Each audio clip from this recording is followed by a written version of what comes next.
Hola, ¿qué tal amigos de la ciencia de lo pedagógico? Un nuevo capítulo el día de hoy. Les va a interesar mucho, porque es la secuela de algo que ya conversamos antes.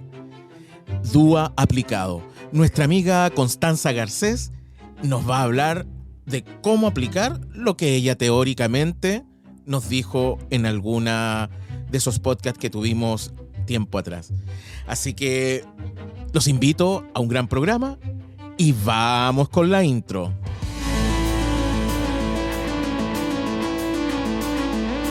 La ciencia de lo pedagógico con Gabriel Erices.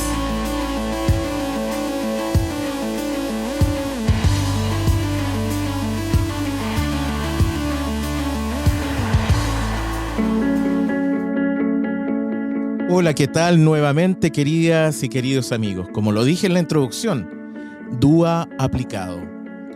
Nuestra amiga Constanza Garcés, con la cual ya conversamos en otra oportunidad, en el podcast llamado DUA, nos habló de la parte teórica, como les decía. Pero hoy día queremos aterrizar eso que ella un día nos dijo, teóricamente está basado en esto y en estos pilares. Así que vamos con nuestra invitada. Hola, querida Constanza, ¿cómo estás? Hola, Gabriel, ¿cómo estás tú? Bien. Por acá estamos bien. Qué bueno. Empezando un nuevo día. Cuéntanos, ¿qué ha pasado? ¿Cómo va tus estudios de doctorado que ya estás terminando? Uy, sí, la verdad son tiempos difíciles, hay muchas cosas que hacer, muchas cosas que atender y sí, he ido avanzando, no tan rápido como quisiera, pero confío mucho en que ahora ya dentro de este año pueda tener productos tangibles y reales. Genial. Pero bien. Sí. Vamos dándole Gracias. nomás, ¿ya? Sí. Oye, Connie, cuéntanos, la gran duda yo creo que tenemos todos, porque están los pilares y todo lo que nos hablaste la vez pasada respecto del DUA, y que es súper interesante y si uno lo mira desde afuera, súper lindo. Es como una propuesta tan inclusiva, tan interesante de llevar a cabo en el aula, pero ¿cómo se hace? ¿Cómo se aplica? Bueno, esa es como la pregunta clave. La verdad es que siempre cuando he participado en procesos de formación de profesoras, profesores, ya sea en escuela, en universidad, siempre tendían a ser en una primera etapa más bien teóricas. Y los profes nos decían, bueno, ¿y eso cómo lo aplico? ¿Cómo yo lo aterrizo a mi sala? ¿No? Entonces, luego comenzamos a realizar cursos talleres, donde luego de una primera fase teórica, que sería el volumen del programa pasado, transitábamos hacia una fase práctica de ejercitar directamente la implementación de las pautas y principios del DUA en una situación de clase, en una planificación. Entonces ahora quisiera compartirles más que nada ese proceso a través de este podcast. No, genial. Cuéntanos, porque realmente estamos ávidos de escucharte. Por fin logramos tener este capítulo, porque yo creo que es lo que todos se preguntan. Muy linda la teoría, pero ¿cómo se lleva a la práctica? Claro, bueno, vamos a recordar brevemente que el diseño universal de aprendizaje tiene por objetivo minimizar las barreras para el aprendizaje y la participación en una sala de clases o en un espacio cualquiera. Tiene que ver con asegurar que todos y todas accedan, ¿cierto? Tanto a la primera instancia que es de instruccional, ¿cierto? Donde se presenta la información. Luego también que puedan participar concretamente y activamente en una fase de acción y de elaboración, podríamos decir, ¿cierto? En base a lo que se aprende. Y finalmente, lo que más queremos todos quienes enseñamos, ¿no? Es que todos y todas estén motivados, que los estudiantes se impliquen en lo que estamos haciendo, finalmente que les dé sentido. Entonces, bajo esta premisa, el diseño universal para el aprendizaje se organiza en 3 grandes pautas, ¿sí? Que refieren a estos 3 grandes ítems. Uno era las múltiples formas de representación. Ya. Segundo, las múltiples formas de acción y expresión. Y el tercero, las múltiples formas de motivación. Y aquí yo quisiera invitar a los auditores y auditoras a que buscaran esta lámina de pautas y principios del DUA, porque es la base a tener en cuenta para cualquier implementación. Entonces sería mucho más fácil también ir siguiendo este relato si lo van mirando. Es una lámina que tiene 3 columnas, una morada, una azul y una verde. Es la clásica, digamos, representación gráfica de el DUA. ¿Tú la tienes esa? Sí. ¿Me la puedes compartir y yo la puedo poner como link en la dirección del podcast, en la descripción? ¿Ya? Por supuesto. Así Perfecto. Lo haremos entonces. Ya, ahí lo vamos a adjuntar. Qué bueno que se pueden adjuntar archivos, ¿no? Sí. No lo sabía. Buenísimo. Entonces, en estas columnas está cada una de estas pautas y se desglosan en distintos principios. ¿Ya? ¿Qué es lo importante? Por supuesto, no es que manejemos de memoria ni al revés y al derecho cada uno de estos principios, sino el cómo nosotros los vamos a incorporar. Me gusta mucho la palabra infusionar en una situación de clase algunas de estas pautas. ¿Para qué? Para cautelar lo que hemos dicho anteriormente, el acceso de todas y todos. Es decir, la diversificación de todo lo que hacemos finalmente en el aula. ¿Ya? Teniendo eso en cuenta como base, la idea es tomar una planificación de una asignatura, por ejemplo. Lo hemos trabajado con los profesores de educación superior, con sílabos de asignaturas completos que tienen el clase a clase de un curso, con las instancias de evaluación, etcétera, como la calendarización. Y también lo hemos trabajado con profesores de escuela con planificaciones de clase. ¿Sí? Es decir, quizás para comenzar es mejor partir con una planificación de clase, independiente del formato que usen en cada establecimiento educacional, ¿cierto? Es ir repensando. Bueno, hay aspectos de la planificación que no vamos a poder modificar, sabemos, ¿cierto? Los objetivos, aprendizaje esperado, los núcleos o ejes, según las disciplinas, según los países también, resultados de aprendizaje, vienen dados desde la institución. Entonces, es en la dinámica de clase donde los y las profesoras podemos innovar y podemos, en este caso, incorporar el DUA.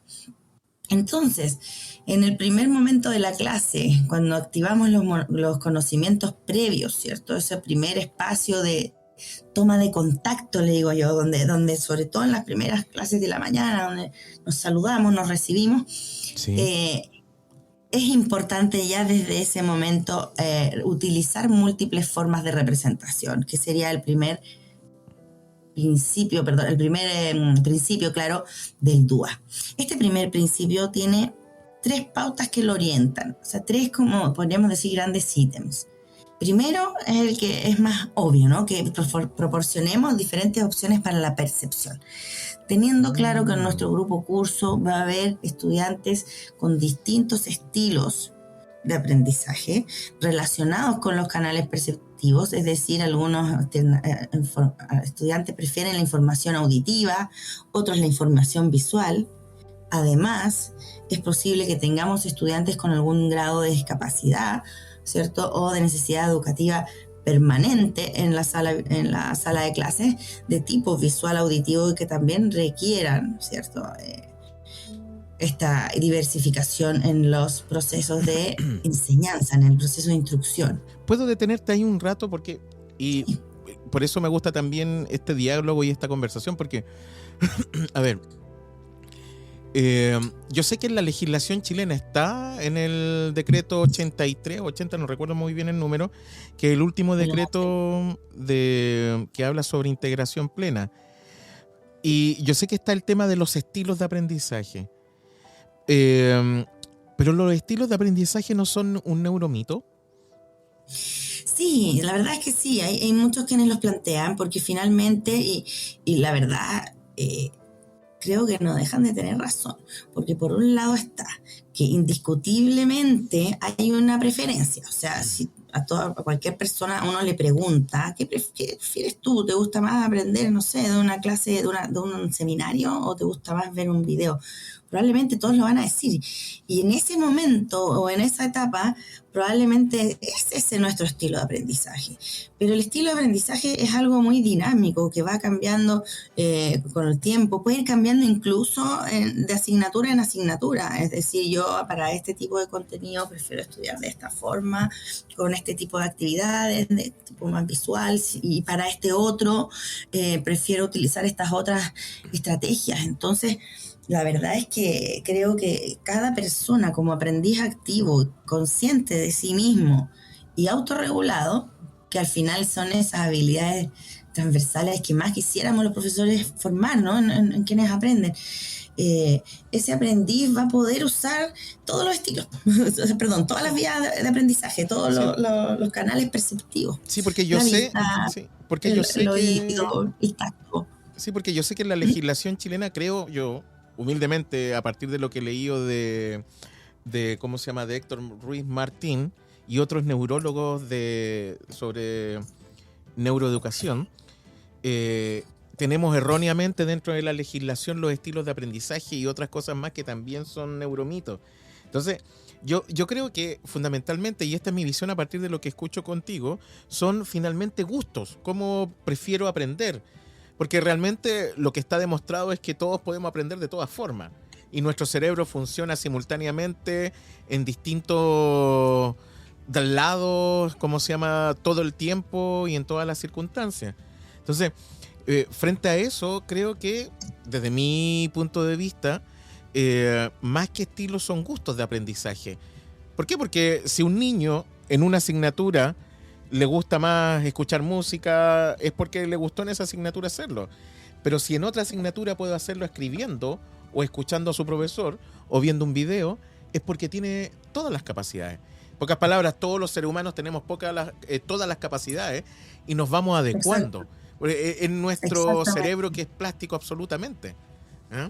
Totalmente cierto, sí, y esas son aportaciones de las neurociencias y de las investigaciones más actuales, sí, totalmente. Sí. Pero eso, como te digo, tampoco nos lleva a olvidar que existen estos estilos que finalmente, más que estilos, son preferencias del momento, pero que de todas maneras se pueden enseñar a los niños y niñas jóvenes y adultos también, para que diversifiquen sus maneras de aprender. Sí, yo creo que va también por ahí, porque si estamos todo el rato proyectando una presentación de PowerPoint o Google Presentaciones, es lo más aburrido que hay. Es como estar escribiendo en la pizarra prácticamente. Reemplazamos la pizarra por la proyección. Sí. Exactamente, yo digo que finalmente todos nos aburrimos, yo creo, con algo monótono, extenso. Sí. Hoy en día yo creo que la tecnología a todos y todas nos ha cambiado también la estructura cognitiva y tenemos una necesidad más de dinamismo en el lenguaje, de un multipensamiento, ay, disculpe, no me acuerdo la palabra, pero es multitextualidad en el fondo. Sí. Sí. ¿Cierto? Multimedialidad, a eso me refería. Y eso nos resulta más atractivo, nos resulta más dinámico, y eso también, evidencia de ello es, por ejemplo, la gran demanda por cursos de formación online en adultos, sí, que antes quizás preferían ir y tomar un curso donde tuvieras por lo menos alguna instancia presencial, ¿cierto? Los sábados, qué sé yo. Ahora esos programas prácticamente están desapareciendo en función de la virtualidad, porque sí, también presentan instancias más. Hoy en día el aprendizaje también es basado en habilidades más que en conceptos. Entonces, incluso leía el otro día que quizás las carreras van a pasar a ser programas flexibles, mucho más cortos, mucho más prácticos. Va a haber un cambio en la educación en el mediano plazo. Y que creo que debería trasladarse también a la escuela. Que es como, mira, yo he leído bastante sobre la experiencia finlandesa, que estuvo muy de moda. Hoy en día ya como que se nos está olvidando que existe. No he leído qué es lo que pasó con ellos en la pandemia, pero antes de la pandemia uno vio que incluso ellos hicieron un cambio en la enseñanza media o secundaria de allá, en donde los niños no iban todos los días al colegio y se iban y no iban a clases, se juntaban por proyectos con sus tutores y iban trabajando según iban aprendiendo y el proyecto que iban realizando. y iban como 3 o 4 veces a la semana por 2 o 3 horas a la escuela. Y hasta el momento, aparentemente, una de las mejores educaciones del mundo. Entonces, Exacto. ¿necesitamos Sí, estar 44 horas en las escuelas para aprender o más? sea, es que totalmente no. Mira, de hecho, desde el mismo decreto Tres parece. 83, ¿cierto? Del año 2015, nuestro análisis tenía que ver desde la academia en realidad, nosotros intentaremos diversificar el proceso, ¿cierto? De, las evaluaciones, las enseñanzas, pero el currículum está hipertrofiado de contenidos. Son Sí, muchos contenidos. Debiéramos migrar hacia un currículum más basado en habilidades y sobre todo en aspectos transversales para la formación del ciudadano del siglo XXI, sí. ya que tiene que ver con el ser persona, con el aprender, con el colaborar y con la cantidad de contenido que hay en el currículum, no hay tiempo de ver eso, Sí, ¿no? yo creo que está Entonces, asociado a algo más social. Yo creo que en nuestro país queremos tener más horas a los niños en las escuelas para que no hagan cosas también, indebidas. Que estén- también tiene que ver con eso, porque realmente es mucho tiempo, son Sí, muchos años y es muchas horas al día. Y vemos que los resultados lamentablemente no son tan positivos si sí, comparamos con otras regiones. Entonces, la verdad, yo creo que hay un desafío grande ahí en calidad versus cantidad. sí. Y a eso apunta también miradas como el diseño universal de aprendizaje. Oye, retomemos porque nos fuimos Entonces, para otro lado. sí, hablábamos del momento de motivar, es que es tan, y de comenzar o iniciar un proceso, es tan importante esto, ¿cierto?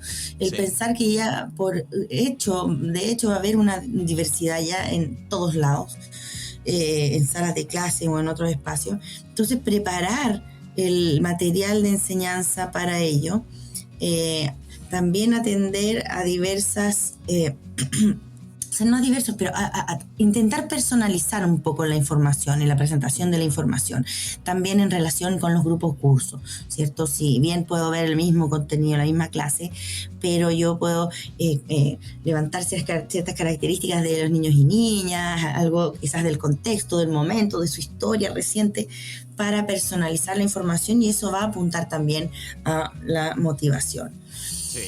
También en el principio 1, que se implementa en el momento de activar conocimientos previos y de enseñar, ¿sí? De instrucción directa o modelado, si hablamos de la secuencia didáctica constructivista, menciona también el proporcionar múltiples opciones para el lenguaje y símbolos, es decir, definir el vocabulario y los símbolos, definir la sintaxis y la estructura, promover la comprensión. Finalmente, la tercera pauta habla de promover opciones para la comprensión. ¿Qué nos interesa? Que en el momento de activar conocimientos previos y enseñar, los estudiantes vayan aprendiendo, vayan comprendiendo, ¿ya? En este momento también necesitamos, por supuesto, llamar la motivación y a la atención de las estudiantes y por eso mismo el intentar contextualizar y diversificar la manera de entregar el contenido. Yo lo encuentro muy, muy mal dicho, ¿no? Enseñar en el momento de, de instrucción directa, Sí, pues ¿cierto? la instruccional. Entonces, claro, cómo lo dices tú que estás en colegio en el momento porque instrucción directa también es un concepto más no tan nuevo. El momento de enseñar. Sí, lo que pasa es que yo creo que en educación no han cambiado mucho los conceptos. Todavía Mm, seguimos enseñando como se enseñaba en el siglo XIX. A lo mejor con algún tipo de tecnología distinta, pero todavía nuestros niños están mirándose las nucas durante 12 años de escolaridad. Entonces, claro, tanto no hemos cambiado y finalmente es el enseñante y el enseñado. En el momento de la enseñanza, instruccional realmente. Porque son claro, instrucciones. Finalmente nuestros niños siguen instrucciones, pero ellos no son claro, activos en sus procesos educativos, que claro. lo nuevo, o mejor dicho, la innovación debería llevar. Claro, y justamente el principio número 2 habla de proporcionar múltiples formas de acción y expresión. Y aquí nos Sí. invita a romper ese esquema tradicional de clase lineal, frontal, pasiva, receptiva y, por ejemplo, incorporar técnicas de aprendizaje colaborativo, que Sí. ese es otro gran tema que podríamos abordar en otro volumen del podcast, Y porque en la cooperativo. cooperativo y Cooperativo y colaborativo. colaborativo, que Ahí, son sí, distintos, claro, no son lo sí. mismo, tienen distinto Sí. énfasis y hoy en día yo veo el aprendizaje Sí. colaborativo como una herramienta no tan solo para enseñar y enseñar de manera motivada para los niños y para uno también, la verdad, sino para poder desenvolverse en la vida. Sí. La noción de colaboración hoy en día hace mucha falta en nuestra sociedad, entonces es muy importante, no tan solo pensada por una clase más dinámica, ¿cierto? Por mejores resultados en ese ámbito, sino porque son habilidades para la vida. Y más que, y también habilidades, también competencias, porque las Sí, competencias le sirven para claro, desarrollar también esas habilidades. ¿Ah? por supuesto, sí, Sí, sí. Competencias para la vida. sí. Entonces, dentro de ese principio de las múltiples formas de acción, hay 3 pautas, que una de ellas dice múltiples medios físicos de acción. Ya. Y eso se refiere a variar los métodos de respuesta. Entonces, aquí, así de amplio como suena, pensar en actividades innovadoras y en metodologías de enseñanza-aprendizaje que incorporen, por ejemplo, la gamificación, por ejemplo, el aula invertida, por ejemplo, el Metodologías trabajo activas, en fundamentalmente. grupo, claro. Estoy hablando y estoy refiriéndome exactamente a metodologías activas. Para que cada clase sea un nuevo comienzo y los estudiantes se motiven y desde ya es increíble cómo ellos adoptan ese rol mucho más activo desde que uno entra a la sala, ¿cierto? Ellos ya saben que no van a tener que sentarse a escuchar, sino que van a tener que hacer cosas. Entonces, la verdad, desde la teoría del aprendizaje cooperativo y colaborativo, donde hay muchas técnicas, hasta las estrategias de metodologías más innovadoras, como le podemos llamar la gamificación, la aula invertida y otros, aprendizaje basado en problemas, en proyectos, todos ellos tienen en común que buscan variar la manera de enseñar, hacerla más activa, proporcionar opciones para que ellos tomen decisiones también. Otra pauta de esta segunda columna, que es la acción y expresión, tiene que ver con el desarrollo de las funciones ejecutivas. Tenemos que dejar de ser tan instructivos con ellos y que puedan tomar decisiones, que trabajen en la metacognición, en el ser conscientes de su proceso. Entonces, si nosotros les proponemos una actividad donde ellos tienen que establecer metas, tienen que planificar, ¿cierto?, un proceso, se tienen que coordinar o consensuar ciertos aspectos como grupo, resolver problemas, comprender, por cierto, el concepto y los conceptos que se están trabajando, etcétera, y crear algo nuevo con ello, podemos decir que hemos logrado un aprendiz que realmente tiene primero que aprende, ¿cierto? Efectivamente, que está orientado a cumplir sus metas y que probablemente va a poder ser cada vez más autónomo. Es fundamental ahí que las políticas educativas y también nosotros los docentes despertemos respecto de que es bueno enseñar. Una clase magistral igual puede seguir dándose. Eso no está mal. A lo mejor una clase frontal también. Pero tenemos que combinar. Ya no podemos quedarnos así detenidos en solo hacer lo que siempre hacemos. Y si hacemos lo que siempre hacemos y nos damos cuenta que no hay cambio, yo creo que deberíamos cuestionarnos. Yo creo que es combinar, no es ser purista ya. Paso a ser constructivista y soy constructivista en todo el tiempo. Yo creo que hay que combinar. Las cosas en la vida son un equilibrio. ¿Ah? Por lo menos es mi pensar. Sí, ¿Ah? yo también creo. Sí, en la variedad y en la diversificación en este caso. Sí. Como a todos les ocurre, ¿cierto? Sí. El poder tener experiencias distintas motiva, el trabajar con distintas personas también, esto es bien importante. Al hablar de trabajo cooperativo es importante que aprendan a trabajar con el resto, no solo con sus amigos y amigas, sino con todo el resto de personas. también, y esto nos invita a un montón de otras cosas, por ejemplo, normalizar la crítica al otro, la crítica constructiva. A mí me pasa mucho en la universidad que los jóvenes no se atreven a criticar el trabajo de otro. No saben hacerlo, piensan que es algo malo, que va a generar conflicto. Entonces se generan muchas dificultades, por ejemplo, en la coevaluación. Sí, pero Y ¿sabes? todo esto Sí. se puede abordar desde la etapa escolar con mucho más profundidad, mucho más significancia para ellos. Pero Como eso nos nuestros pasa en adultos toda la vida, ¿eh? Eso nos pasa absolutamente en toda la vida, porque, por ejemplo, en la sí, universidad, en el mundo del trabajo, las personas confunden que cuando uno está haciendo un análisis o sí, una crítica, está haciendo solo a la persona. Y sí, confunden eso con el hecho de que estamos analizando el trabajo, no a la persona. ¿Ah? Entonces, sí. esas cosas son súper importantes desarrollar. Ahora, hay que desarrollar bien ese asunto, porque la idea es que si yo hago un análisis del trabajo de un compañero o hago una crítica respecto a algo, el otro también tiene que entender que lo estoy haciendo respecto de lo que está haciendo, no hacia su persona. Y yo tengo que ser capaz de poder emitir una crítica de forma respetuosa y en un contexto de diálogo. Porque es distinto también cómo yo me dirijo, así Sí. desde la guata, como diría un amigo. ¿Ah? Oye, esa cuestión, mira cómo quedó. No, pues es distinto a, ¿sabes qué? Estoy en desacuerdo con esto y con esto otro. El diálogo Y, y el argumento también. también, sí. Sí, Hay que educar en totalmente. eso, sí. Totalmente de acuerdo. Entonces, al incorporar los principios del DUA en este momento del desarrollo de la clase, ¿cierto? Y dentro de lo que eso implica, la enseñanza directa, la práctica guiada, la práctica independiente, siempre dar espacio para el trabajo más bien personalizado. Y claro, los profes siempre aquí me interrumpen y me dicen, pero ¿en qué minuto? Porque claro, en realidad esto demanda tiempo de tutoría, tiempo de trabajo en grupo y bueno, es un desafío, pero yo creo también y espero realmente que la priorización de contenidos, lo que hubo que vivir durante pandemia haya servido para agilizar un poquito más los procesos Sí, y dejar un poco más de tiempo para esto.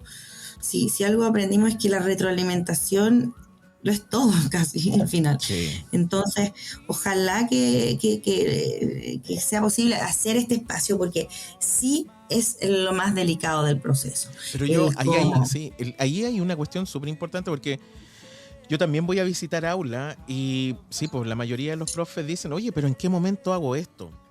Uno Sí, tiene como docente la posibilidad o la expertise de poder decidir a quién voy a retroalimentar, en qué momento y en qué circunstancia, porque hay una retroalimentación formal, pero hay una retroalimentación también de campo, que diría, no recuerdo cuál es el nombre real, en donde yo, por ejemplo, estoy viendo el trabajo de los niños y formativo, claro. formativo y puedo decir, ¿sabes qué?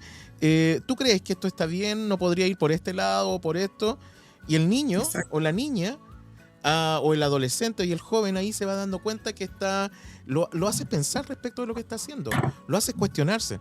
Y eso también es una retroalimentación.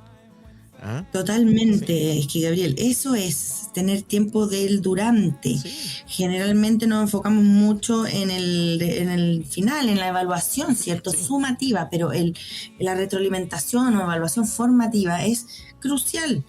Pero para que eso resulte, tienes que tener grupos de niños o jóvenes, aprendices que trabajen semanalmente, que si sí. tú les das una tarea que lleguen la próxima semana con el avance y tú vas retroalimentando el proceso. También eso siento que hay que educarlo de alguna forma. Sí, Mientras antes lo eduquemos mejor. Yo te que no prometo que he sé. visto cursos de niños muy pequeños, de tercero básico, que funcionan así, pero esa autonomía hay que desarrollarla con tiempo. Con Ahora, tiempo, tiempo. claro, Pero hay que hacerlo. Yo creo que, mira, lo que no nos puede pasar es que nos detengamos porque no tenemos tiempo. Yo creo que el tiempo hay que gestionarlo. Y yo creo que eso es clave. Y la gestión del tiempo está dentro de la gestión del aula. Tenemos que saber cómo gestionar. Acá en Chile, por ejemplo, yo sé que los profesores que están en colegios públicos, no sé si en todos, pero por lo menos en el colegio en donde estoy yo, no se planifica clase a clase. Se planifica por unidad o trayecto. Entonces eso no me permite gestionar el tiempo en el aula. Yo sé que muchos están en desacuerdo con la planificación clase a clase. Les prometo que yo cuando hacía clases, que estuve muchos años haciendo clases porque ahora estoy como directivo, me ordenaba la vida. Me permitía saber qué voy a hacer en cada momento y cómo gestionar ese momento.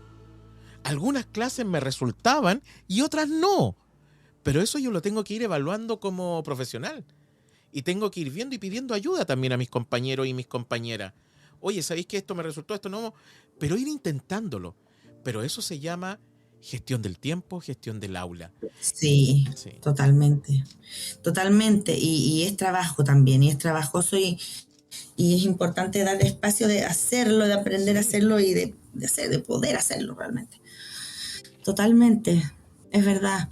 Y bueno, dentro de cada momento, en la planificación, el ejercicio sería ir explicitando las pautas del DUA que se van a incorporar en cada momento de la clase. Por ejemplo, en la columna donde tenemos las actividades, yo lo que hago personalmente es insertar una columna pequeña al lado derecho y pongo principio del DUA y voy explicitando qué principio se va usando. También te puedo dejar ese archivo para que lo compartas a modo de ejemplo. Genial. Entonces vamos no tan solo a pensar en una actividad diversificada, ¿cierto? Sino que vamos a vincularlo con algunos de estos principios y de las pautas que hemos ido mencionando. Y así, durante todos los momentos de la clase, vamos teniendo conciencia y cautelando que el proceso sea, que promueva la inclusión, ¿cierto? Que sea diverso y que vaya abordando, ¿cierto?, las distintas pautas.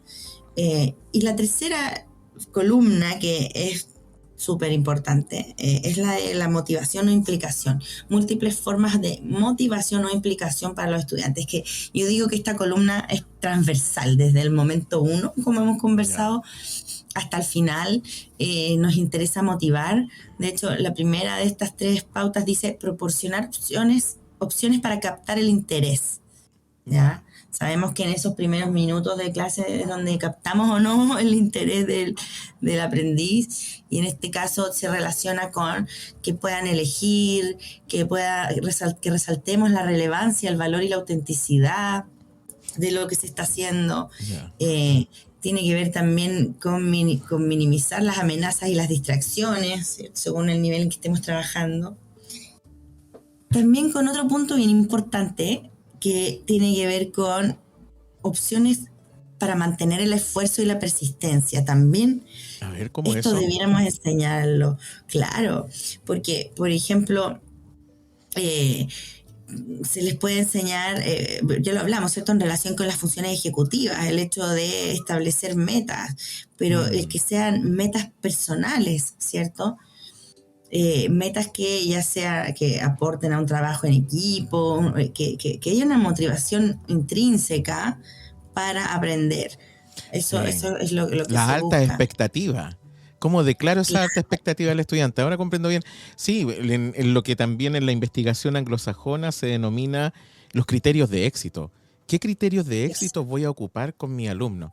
Y aquí en español, por lo menos acá en Chile, se debe trabajar mucho porque está incluso dentro del tema de los estándares, la alta expectativa. ¿Cómo le declaro a mi alumno la alta expectativa?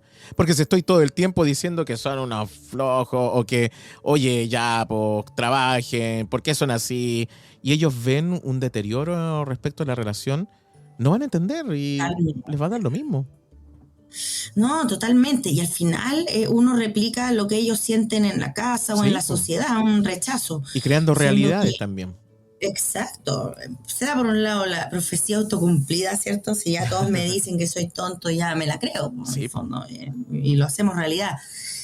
Como también el decir que aunque yo me esfuerce, no lo voy a lograr. Y claramente es en el discurso día a día del profesor y de todo el entorno de la persona el que va moldeando esas creencias. Y finalmente es en el aula donde nosotros pudiéramos darle el mayor espacio de cobijo a los aprendices para que ellos se sientan en confianza de preguntar, de equivocarse, de sentirse parte y sobre todo de sentirse en confianza para ser sí mismo, pues, para ser el mismo. Y muchas veces ese espacio no lo encuentran en el aula, entonces al final es un trámite ir a clases, calentar el asiento y salir. Y lamentablemente se pierde el sentido, todo sentido del aprender. Entonces, a través de estos principios y sobre todo el de motivación nos ayuda a humanizar el proceso, a enseñar y hablar, explicitar, ¿cierto? El hecho de que hay que ser persistente, de que no todas las cosas a uno le van a encantar ni le van a motivar per se, pero que uno se enfoca en un objetivo a largo plazo, variar los niveles de desafío y los niveles de apoyo. Muchas veces para romper esa barrera es ofrecer apoyo, o sea, ocupar la práctica guiada. Nos olvidamos de ese paso de la secuencia metodológica, práctica guiada. Y la práctica guiada es la que le va a dar confianza al aprendiz en lo que está haciendo. Entonces no lo pasaremos por alto.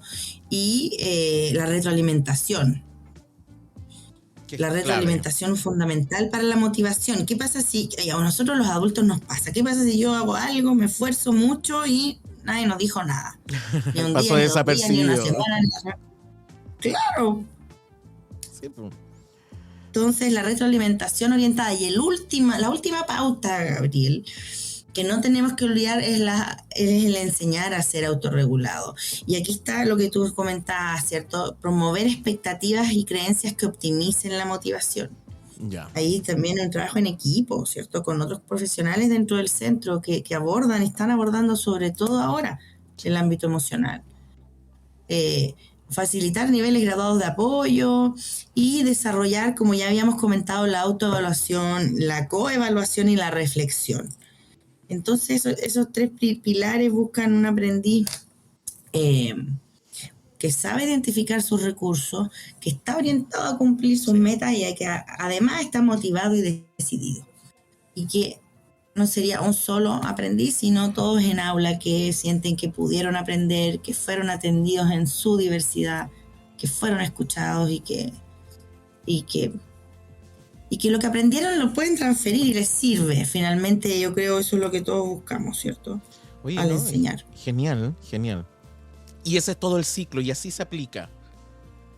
Claro, entonces pensamos en todos estos principios y pautas y los vamos explicitando en los distintos momentos de la planificación y al llegar también a la evaluación, ser coherente, ¿cierto? O sea, si hemos enseñado de manera diversificada, utilizando algunas técnicas distintas, ¿cierto? Innovadoras, en fin, vamos a intentar evaluar acorde a eso.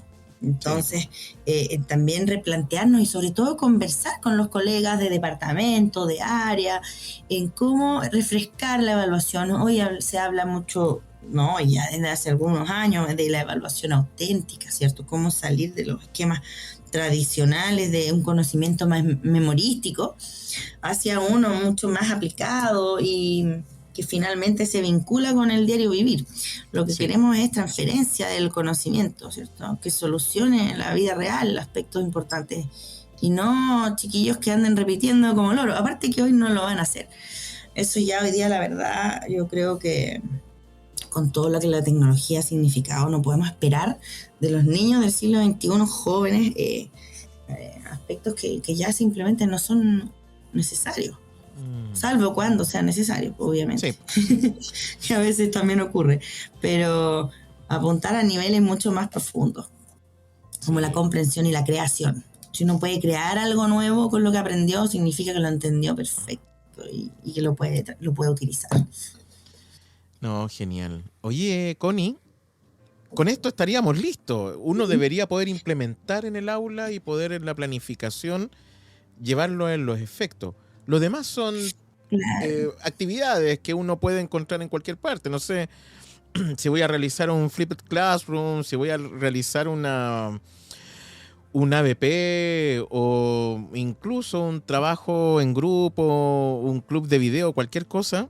Ya eso aplico la lógica del DUA para poder llevarlo a cabo. que son en esto. Y obviamente no me puedo quedar pegado, disculpen la expresión poco académica, en una sola actividad dentro de sala de clases, sino que debo de diversificar la actividad. Porque si ustedes se dan cuenta, y este es un tema que tiene que ver con el diseño curricular, cada momento de la clase es un momento de actividades distintas. Yo, por ejemplo, cuando la estructura de aula, por ejemplo, saludo, yo tengo que saludar a mi alumno. No puedo llegar a la sala de clase y no saludarlos. Tengo que decirle buenos días, ¿cómo están?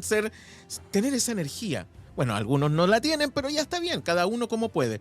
Pero es fundamental saludarlo. Tenemos que recordar lo que vimos en la clase anterior. Y pueden ser 3 o 4 minutos. Con una lluvia de ideas puede ser. ¿Recuerdan lo visto en la clase anterior? Sí, a ver, ¿qué es lo que se vio? Esto, tanto. Y después, activación de conocimientos previos. Oye, ¿qué saben de esto? Y ahí puede ser distintas técnicas. Por ejemplo, primero fue una lluvia de ideas. Puedo hacer, por ejemplo, ¿qué saben de esto realizando un Menti? En donde me salga el resultado en la nube. ¿Se dan cuenta? Ya llevo 2 actividades efectivas de aula. Recordándolo de la clase pasada, activando los aprendizajes previos.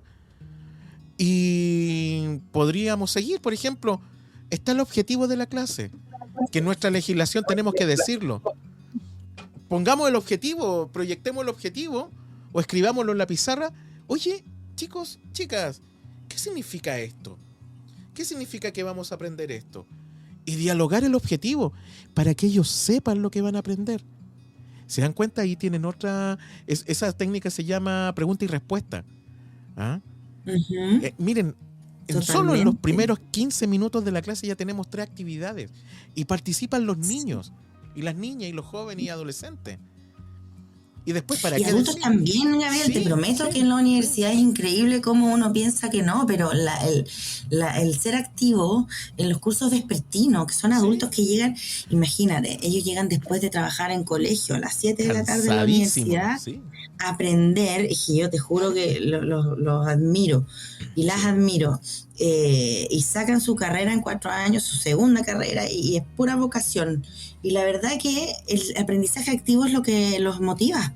¿Sí? Porque ellos no van a ir a una universidad a sentarse a escuchar 2 horas, se quedan dormidos, sino que van a hacer cosas y colaboran un montón. Y tuvimos mucho mejor experiencia en el vespertino, fíjate, porque ellos tenían esa motivación intrínseca, más desarrollada. Y finalmente en todos los niveles, a través del juego nos motivamos. Uno dice, no, pero en adultos no, sí nos gusta jugar. Incluso a los más introvertidos finalmente valoran muy bien la experiencia. Lo hemos hecho con colegas profes de colegio. Entonces, yo creo que tal como tú dices, si uno piensa, ¿cierto? Incluso poniéndose en el lugar de los chiquillos, ¿cierto? ¿Cómo sería algo entretenido, algo dinámico, que me permita a mí entender, que les permita a ellos acceder a la información y nosotros mediar? Sí, eso ya también hay que hacerlo realidad. La información está toda aquí misma en el computador. Y atrevernos, yo creo que tenemos que atrevernos. Sí, y es por eso que esto está muy de la mano con la innovación. Hoy en día están también ahí muy a la mano técnicas de innovación. Yo creo que invitamos a todos que nos escuchan a conversarlo con sus colegas en los distintos lugares de espacios de trabajo, porque acompañados también es mucho más agradable hacer estos cambios, y yo creo que ya de alguna forma vamos en la misma dirección. Yo creo. No creo que haya algún espacio donde no se esté hablando de esto en los últimos años, la verdad. Oye, Connie, y porque ya se nos está acabando el tiempo, lamentablemente, te quiero invitar a que hagas una reflexión final de todo lo que hemos visto hoy día, sobre todo proyectando en ese profe o en esa profesora o profesor o maestro, como dicen en otros lados, que se desespera y no ve, como diría un amigo, no ve la luz respecto de lo que tiene enfrente, tiene complicaciones con su estudiante, no sabe cómo llevarlo a cabo. ¿Qué le dirías? Sí, bueno, primero yo decir que a todos los y las profesoras los admiro tremendamente, su rol, el rol que han tenido y lo que ha tocado abordar estos últimos 2 años, la verdad que sí. Y creo que poder compartir su experiencia, tener el espacio de compartir su experiencia con colegas o con otros. A veces esto no se da dentro de la escuela, pero se puede buscar fuera de la escuela. De hecho, en espacios como este, ¿cierto? Buscar en la comunidad un espacio de poder compartir lo que ocurre. Creo que intentar profundizar un poco en el conocimiento de ese curso con el que se da la dificultad, y una vez que ya los podemos conocer un poco más, caracterizarlos, pensar en qué cosas ellos sí podrían colaborar, cómo romper el esquema un poco. El esquema que ya tenemos vemos que no funciona y a veces pasa, ¿cierto? Cada curso es un mundo, uno a veces tiene más feeling, menos feeling, pero todos son personas y a todas las personas cuando nos rompen el esquema, ¿cierto? Nos puede cambiar toda la configuración de la situación. Entonces pensar en cómo sorprender y créanme que para uno al principio es un desafío, da un poco de miedo, pero uno también se entretiene y cuando uno empieza a hacer estos cambios, tanto los chiquillos como uno salen de la clase con otro aire, con otra actitud y es un círculo virtuoso que empieza y solo va creciendo. Hay días y días, ¿cierto? Como en todas las cosas, pero la verdad es que a uno mismo le cambia la percepción porque a nosotros, a nadie le gusta hacer clases y darse cuenta que el curso está haciendo otra cosa, que está desmotivado, que aunque te estén escuchando, te estén mirando, que no están ahí, uno se da cuenta. Entonces yo creo que hay que partir por compartir la experiencia, asumir lo que pasa y que uno puede y tiene la posibilidad de cambiarlo y atreverse. Creo que por ahí va. Si es en comunicación con mis colegas del mismo centro, con los colegas que son profes de los mismos chiquillos, mejor todavía. Atreverse. Y con el apoyo, por supuesto, de los directivos, mejor aún. Hay que atreverse. Ajá. Hay que tirarse al vacío. Nos van a tomar. Que suena un poco tremendo, pero sí. Acompañado. Por eso yo digo siempre, ojalá compartir lo que uno vive. Sí, genial. Oye, Connie, realmente ha sido un gran programa. Muchas gracias realmente por tu aporte. Yo creo que diste las luces de varias cosas más que podríamos conversar en algún otro programa.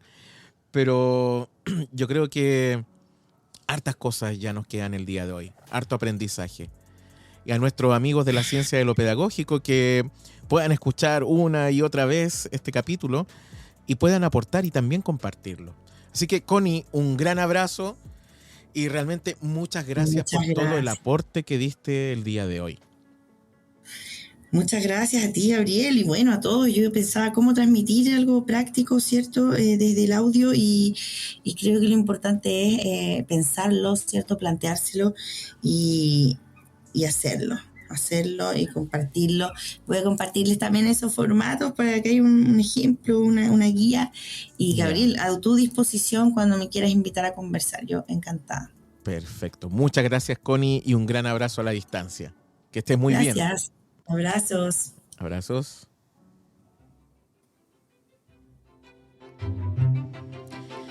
Lo escucharon, amigos de la ciencia de lo pedagógico.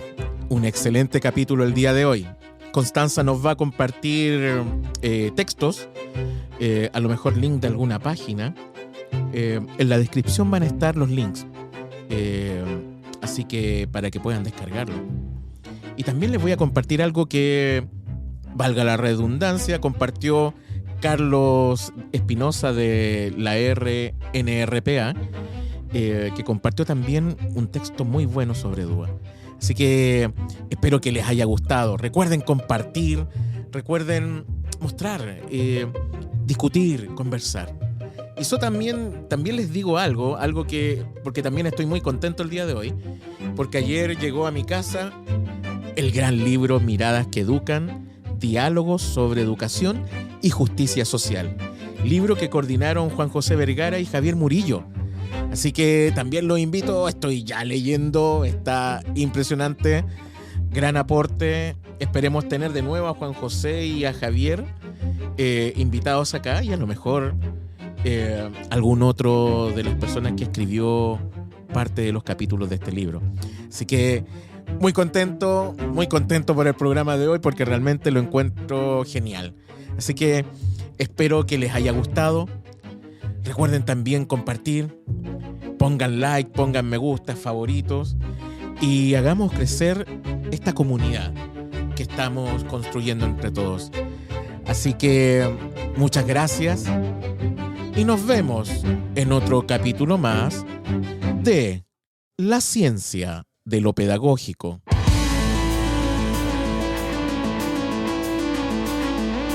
La Ciencia de lo Pedagógico con Gabriel Erices.